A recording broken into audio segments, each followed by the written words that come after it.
السلام علیکم سب دیکھنے سننے والوں پہ اللہ کی رحمت و اللہ تعالیٰ عالم اسلام کے ملکوں کو محفوظ فرمائے سازشوں سے، چیرہ دستیوں سے اور اسرائیل کی چالاکیوں، سازشوں، دشمنیوں سے۔ ہونا وہی ہوا جس کا ڈر تھا۔ امریکہ، اسرائیل، انڈیا نے پاکستان کو غدار افغانیوں جو ہمیشہ بکتے ہیں جی، وہ پیسے کے لیے کچھ بھی کرتے ہیں۔ پہلے وہ روس کے خلاف لڑے، امریکہ سے پیسے لیے، پھر امریکہ کے خلاف لڑے، روس سے پیسے لیے۔ تو ان کا کام یہ ہے، ان کو جو پیسہ دے گا وہ اس کے لیے ہیں، وہ کرائے کے قاتل سمجھیں، فوجی ہیں۔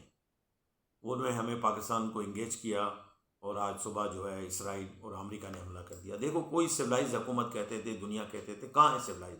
بھائی آپ کس بات پہ اس پہ حکومت کر رہے ہو؟ کیوں حملہ کر رہے ہو؟ کہ بھائی اس کے تیل پہ قبضہ کر لیں۔ امریکہ کو اسرائیل لالچ دیتا ہے کہ آپ اس کے وسائل پہ قبضہ کر لیں اور مجھے زمین دیتے جائیں، کیونکہ وہ گریٹر اسرائیل بنا رہا ہے۔ دیکھو شام پہ بھی ایسا کیا۔ اور ہمارے ہاں اصل بات تو یہ ہے کہ ہمارے اسلامی ملک بیچارے ڈرے ہوئے اور اتنے خوفزدہ ہیں کہ وہ ایک دوسرے کا ساتھ نہیں دیتے کہ شاید میں بچ پاؤں۔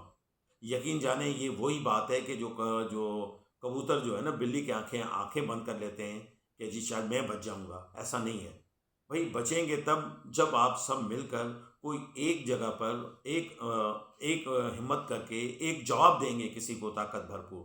مرنا تو جی آپ نے وہی ہے، نیو ورلڈ آرڈر میں آپ کی لگتا ہے کہ گنجائش نہیں چھوڑی ہوئی ہے۔ ہم سمجھ رہے تھے کہ ایران کو اتنے ہائی ٹیک جو ہے وہ انہوں نے وار مشین دی ہے۔ کہاں ہے وار مشین؟ بھئی وہ اس بیچارے نے اسی میزائل جو اس نے بنائے ہیں اور جو ڈرون بنا ہے اسی سے لڑے گا وہ۔ ہائی ٹیک جو ہے امریکہ کے پاس ہے، اس نے بند جو ہے وہ ہائی ٹیک بند کر دیا ہوگا اس کے سارا سسٹم، اور ڈائریکٹ جو ہے تہران پہ حملہ ہو گیا۔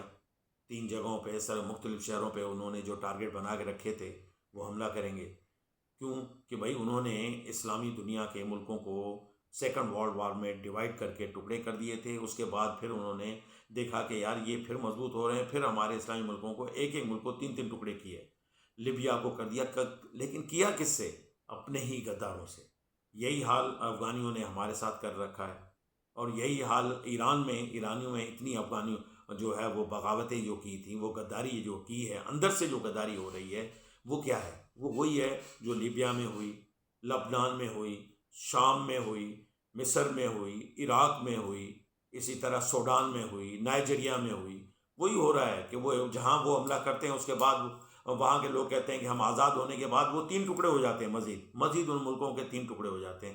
پہلے اگر وہ کسی وسائل کے لیے لڑ رہے تھے تو پہلے اگر وہ ایک روٹی کھا رہے تھے تو اب ان کو چوتھائی روٹی میسر نہیں ہے، عزتیں محفوظ نہیں ہیں، جان مال محفوظ نہیں ہے۔